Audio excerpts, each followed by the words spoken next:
In today's video, I'm talking about this really awesome and really simple mirror running effect. So let's get right into it. Hey, what's up? It's Chris from Brooker Films, and in today's video, I'm talking about this really awesome mirror effect. Now, this effect is really awesome because it looks as if you're running past a massive stretch of mirrors. But the really cool thing about this effect is you're literally just filming on the one location and you're just doing different actions, filming the same movement over and over again. So to do this effect, you first need to grab a camera. This could be your phone, it could be a DSLR. Now, once you've got your camera, you have to find a mirror. I'm using my bathroom mirror, but you're free to use any sort of mirror. It doesn't matter. As long as you have a mirror, you're good to go. So you have a camera, you have a mirror, and now we need to start filming this video. I'm gonna use my phone in this example. As you can see in the reference videos, I'm using my phone as well. But we'll take our phone, we'll start rolling, and center yourself perfectly in the middle of the mirror. Now, move over towards the left of the frame or the right of the frame, whichever direction you want to travel. Okay, we're rolling the camera and you just want to pull the camera across the mirror and do an action at the same time. Now, when you're filming this, you want to make sure that the mirror is not in shot to begin with.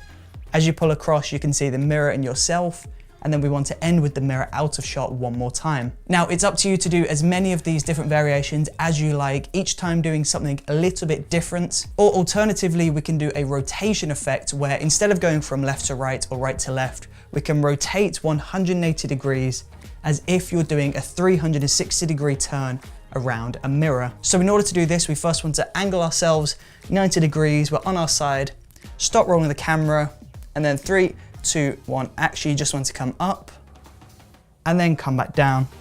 So we'll start with the mirror out of shot, mirror comes into shot, and mirror goes back out of shot, and then we'll stop rolling over here. Now, all you have to do again is just do a different variation of movements, different sequences. Just keep doing this effect over and over again until you've got around 10, 15, 20 different variations of this shot. And then of course we want to finish the sequence off. So if you're coming up from the rotation, we'll come up, and rather than going back into another rotation, we'll just stop halfway up and we can just pose to the camera. And there you go.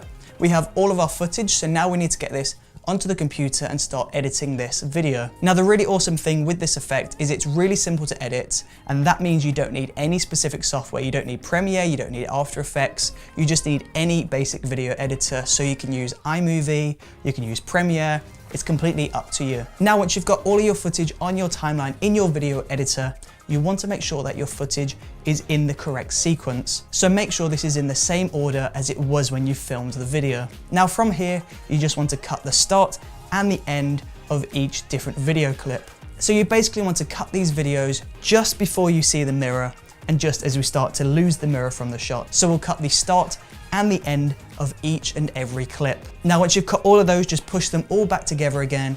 Now, if this is a little bit too slow, then all you have to do is just speed these clips up just a little bit.